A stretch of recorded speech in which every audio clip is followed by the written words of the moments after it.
It's the state of the dungeon. It's a video that Rob does about his games. Yeah!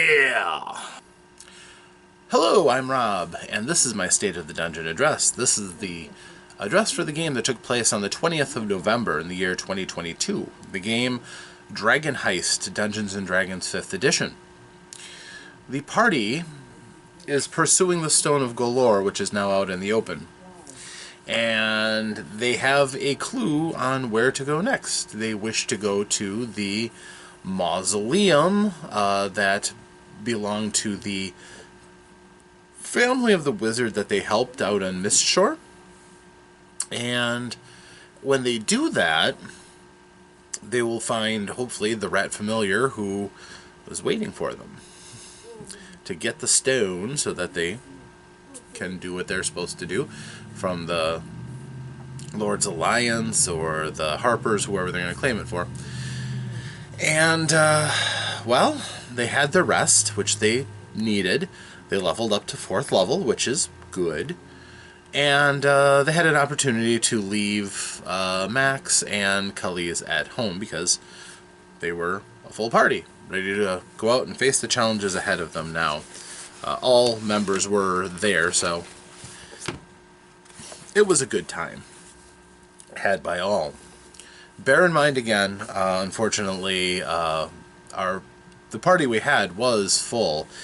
We do not have Felix anymore. The player's not with us, so everyone else was here, though. So, the party went to the mausoleum, understanding that it was night. They took that long rest in the afternoon, and it was now nightfall. They didn't have to take the full 8-hour rest because Khalees came up and gifted them with the stone that takes some of the time off of the rest required. So they were able to get that full rest after only a few hours. So, they went to the mausoleum. The mausoleum, of course, is in the Field of the Dead, which is a park.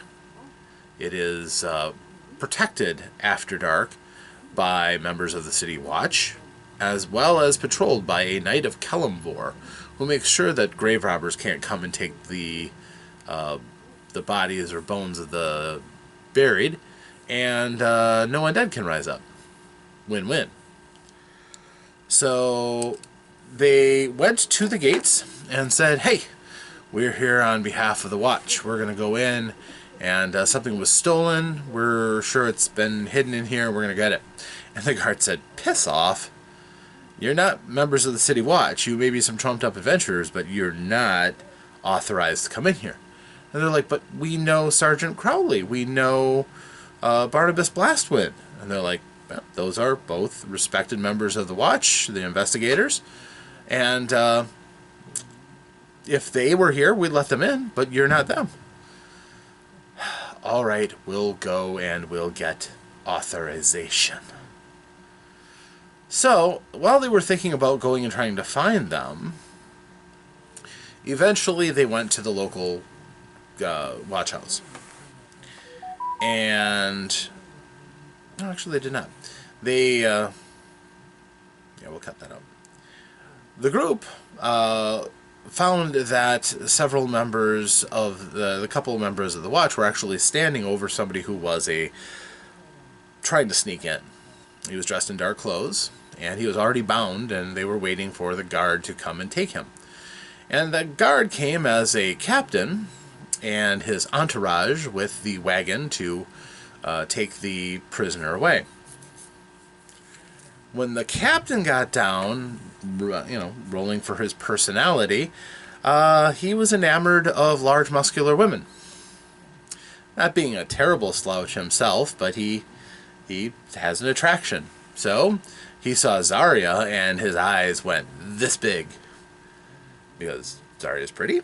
She is large, intimidating, angry. This hits all of his preferences. So he came down and tried romancing her. Almost shamelessly. Deputizing or giving a field promotion to one of his guards to take charge of the prisoner and bring him back to the prison house and put him in a cell while he talked to these fine adventurers. Well, they used his influence to let them get into the field of the dead, which is funny because Zarya's not usually the one to do these kind of things, but it was entirely her presence which really won the captain over. So the whole time they're going to the location they're supposed to find, this particular mausoleum of the Grand Home,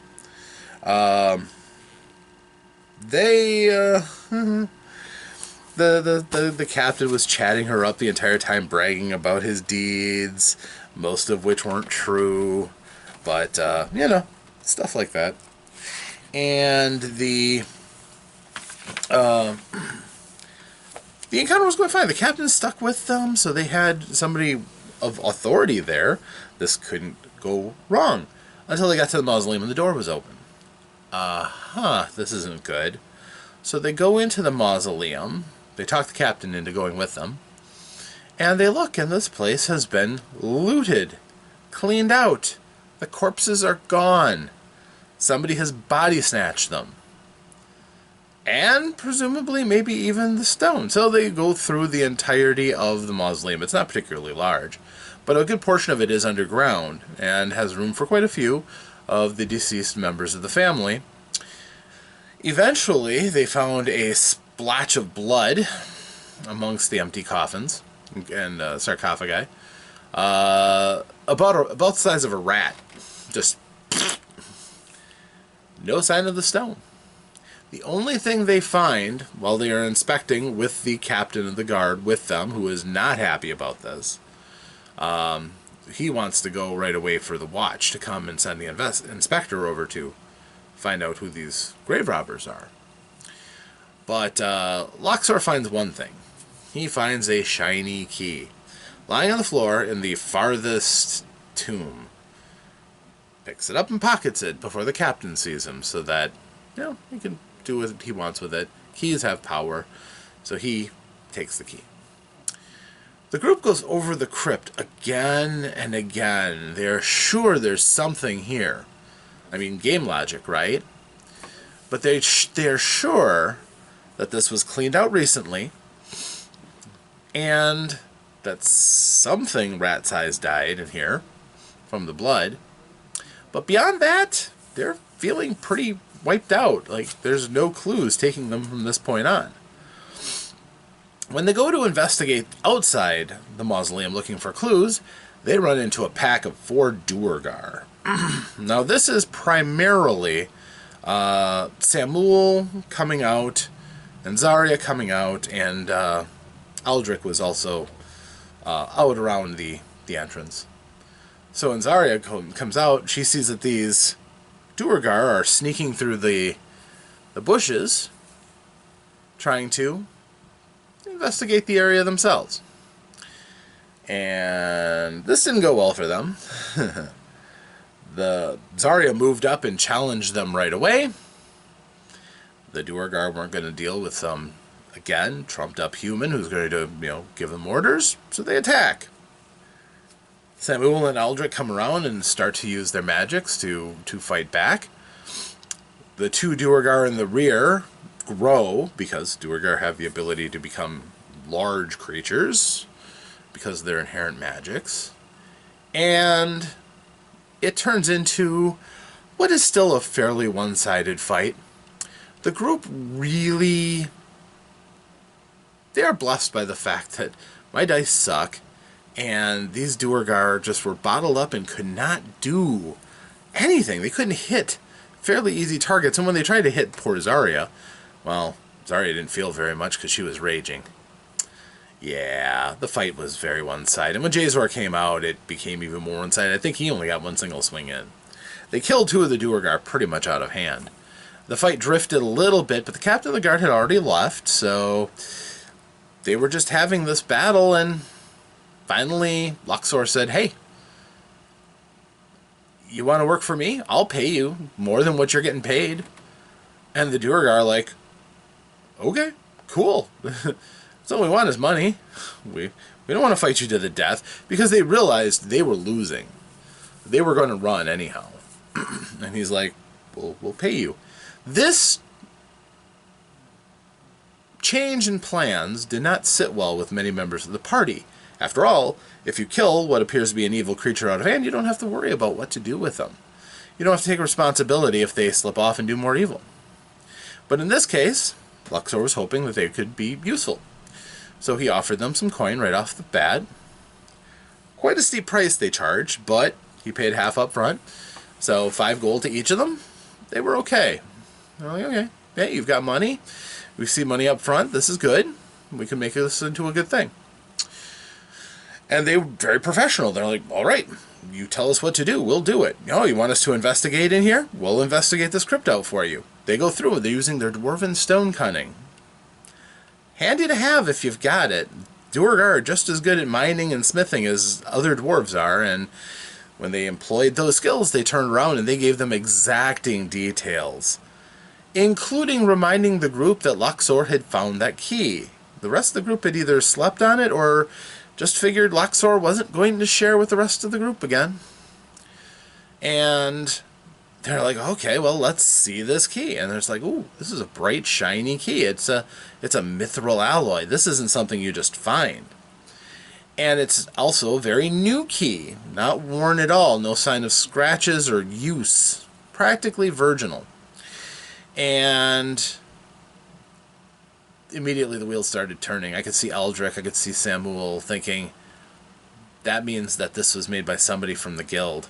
And we can go to the Guild of Locksmiths and find out who made this key. And maybe we can find out where to go next. So they put those clues together just fine. And they, fortunately, just had to cross the middle of town, which, since the town is much longer than it is wide, it wasn't a very large trip. Just had to go through the trade ward, cross the artery, and over the arterial road, and they were practically at the guild house, which is the guild of the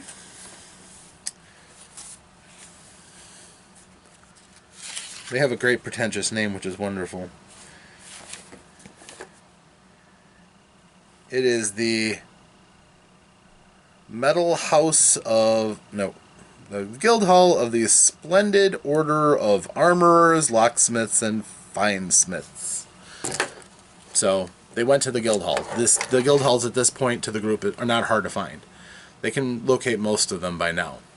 And they go to the guild, and they're like, we want to... First of all, they were assumed to be customers, because adventurers come there all the time for such things. But no... They wanted to know about somebody who made a lock.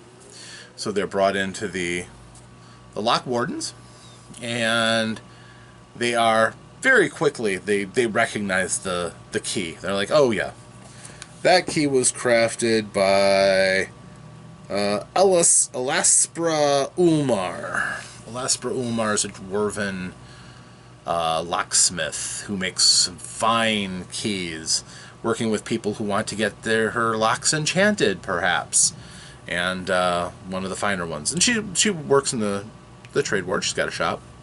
The group had no difficulties going there, because of course they didn't want to spend any extra time. They zipped right off and found Elaspra's locksmith place. The Elaspra herself has a nice workshop. She's a successful trades dwarf, however. And when the party moves in, they start asking questions. They show her the key. She's like, yep, I made that key. The only problem is I don't remember where it's at exactly. She was being evasive. She did not want to give them answers, clearly. And the party tried to jog her memory with a variety of skills, and some worked well and others didn't.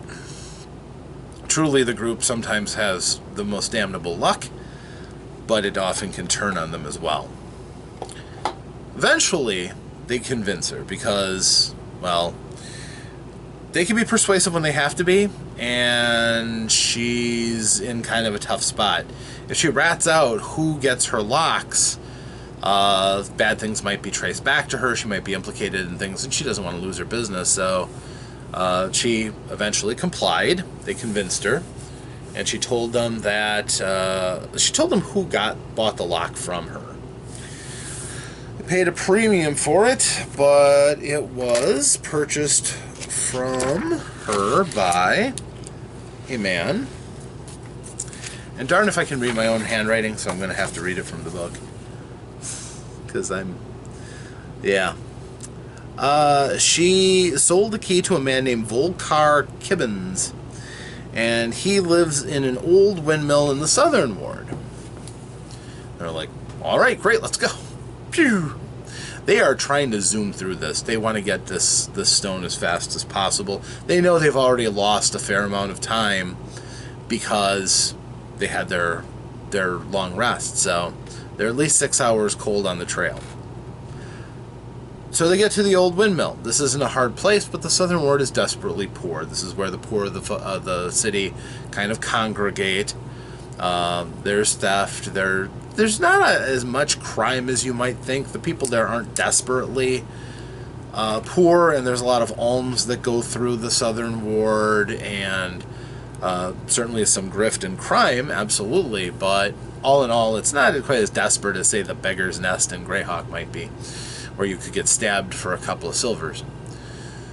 But they find the windmill easily enough. It's not hard. It's a big windmill in the middle of town, or in the middle of that ward. And it is not a fine structure anymore. I'm sure at one point it was probably very useful to the people around as it ground grains for the people who live there. But it doesn't do that anymore. It's been turned into apartments. Yeah. So the group is, again, dicing up how they're going to find this. Thoughts of sending people in invisible, and Luxor wanting to be the point man so badly now that he has the ability to go invisible and do all kinds of fun things for him. The group was really kind of questioning exactly how and why and where, until finally it's just, I opened the door. We opened the door, ready to pounce on anybody inside, and all they found were just a few poor people who were basically almost squatting in this apartment. Poorly furnished, they were just existing. The group's like, if you don't want to get hurt, just stay there, or actually leave. Leaving is better. You should leave. And the people didn't, because they had nowhere to flee to. So they're just kind of cowering in a corner. The group's like, yeah. Anyhow, moving on. So they went into the central body of the mill, found out that actually they did an excellent job of not going through anything that was pointless. They skipped all of the pointless rooms with more poor people. They went right through into the center of the mill. There was a staircase going up. Everything was going great. Well, pretty much. And then again, the scouts having the worst luck ever, despite the fact that they are certifiably lucky. Luxor again, comes into a room full of pigeons. Whew. Takes some damage from a pigeon beak. Then he explores another interior room, which has a room at the far end of the hall, decides to cross, and the floor is weak. And even though he's a tabaxi, even though he's incredibly graceful, he falls through the floor. Just could not make a saving throw to save himself. He only took a little damage, but he comes stomping back up the stairs mad now, because there's only so many rooms up here, and he's getting just hit with these time wasters and little damage here, little damage there, until they look at all of the locks and they find one of them has a really fine dwarven made lock on it. Almost seems like a pity, a waste of a good lock. This one probably cost 50 gold or more. And the key itself is rather exceptional. So the whole thing, the key and the lock together, are probably worth about 100 gold. They ended up they ended up chopping the lock out of the door and taking it with them. Adventurers will take anything of value. I was actually proud of them for that. But they break into the room, because the door isn't worth 100 gold, and they find out, actually I think they use knock, but they look in and they see one man standing at the window, and he's got a bunch of tied up bed sheets, and he's lowering somebody down when the group comes in, and they're like, nope. So Jazor takes a running leap tackles the guy, spears him out the window, and positions him to land on the bottom. 30-foot fall. Splat.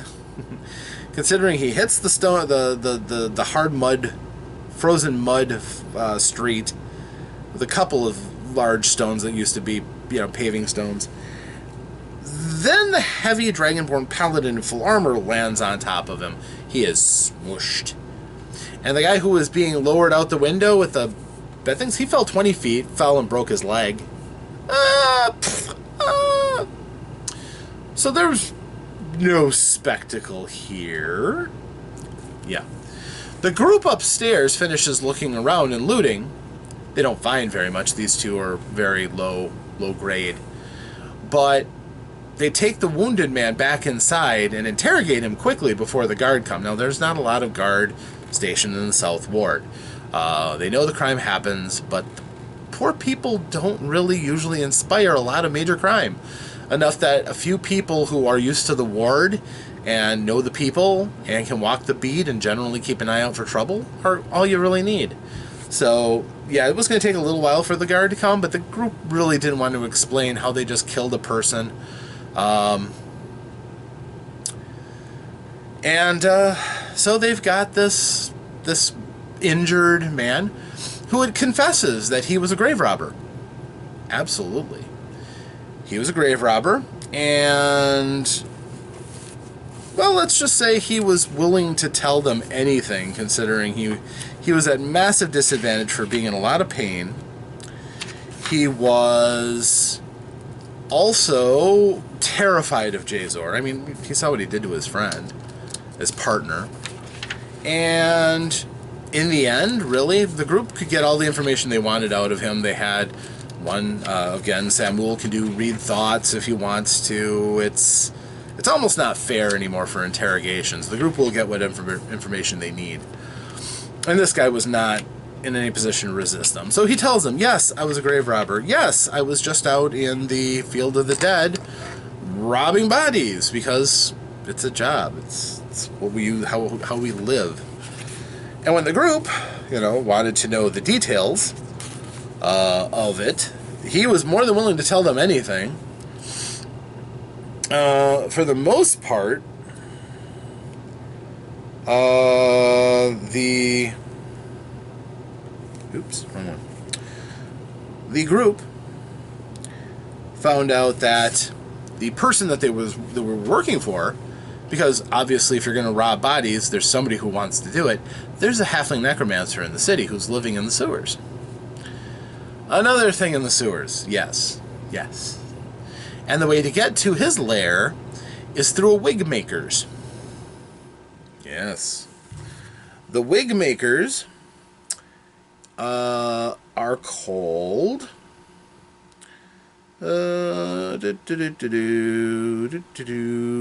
dandy mops. Yes. The wig makers are called dandy mops. And underneath their shop in the cellar is the entrance to how to get to the necromancers. So the party's like, okay, well, next thing we gotta do, we'll just leave him. His leg is broken. I think they might have maybe healed him just a little bit to get him out of some of the worst of his pain, but yeah, they left him there, and I think they took their crossbow and ran. So they leave. And they go to Dandy Mops. Again, boom, boom, boom, boom, boom. Next thing is to go to Dandy Mops. And they go to Dandy Mops. And it's morning now, so the shops are opening. And Dandy Mops is a small family business, which, let's just say this was a social encounter that didn't go the greatest. So there's two people in the shop. There's an old man who's making, not even old, more closer to middle age, but he's not old, who is making a wig, and clearly quite skilled at it. And then there is a young woman who is modeling and a saleswoman, and she's wearing this powdered wig. And the party can see there's plenty of wigs around, but they aren't interested in wigs, clearly. So the party starts to get default aggressive. They want to get into the cellar. No. They're told no. You don't just come into our shop and tell us what to do. Tell us that you're going to go into our cellars. No, you don't have permission. We're from the guard. No, you're not. Show us a badge. You are not from the guard. Leave. You're trespassing. We don't want your custom. Leave. The party refuses. This is when things start to go badly. They all pretend. They didn't try any pretense. They just start going right in and saying, we need to do this now. Okay. We know that there's a necromancer living in your basement.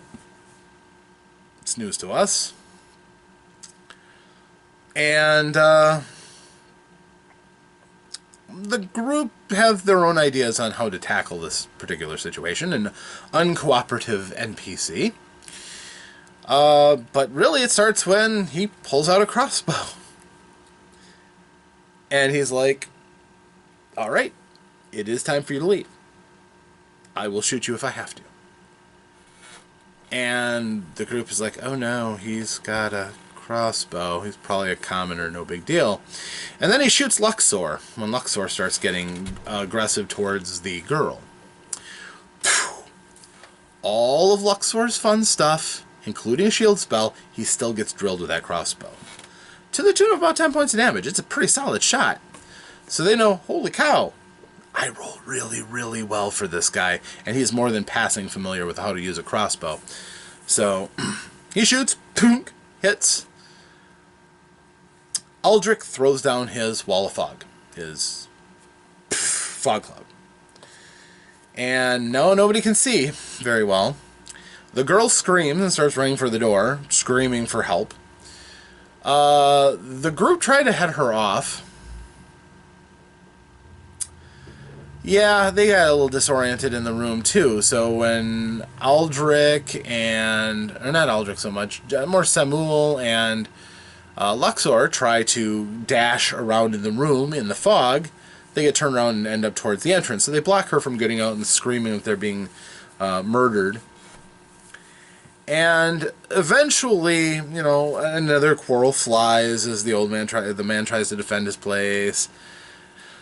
The group kind of really doesn't have a concrete order of what they're doing. Everybody's trying to do something, but none of it is really coordinated. And the fog cloud was getting in their way, so Aldrich drops the fog cloud. They go, hey, we don't want to fight. Put the crossbow down. We'll put our weapons away. There's no need for fighting. We'll just do it. We can talk this out. And again, the man lowers his crossbow. He's like, okay, we can be reasonable about this, because he made a really good roll. It was very plausible. He's a noble. You know, there's all these things stacked up when Aldrich tries to influence somebody who's not a noble. And the others were also in support. Jazor also. I don't want to hurt you. We're not here to fight. And so they talked him down, and then Luxor, he shot me.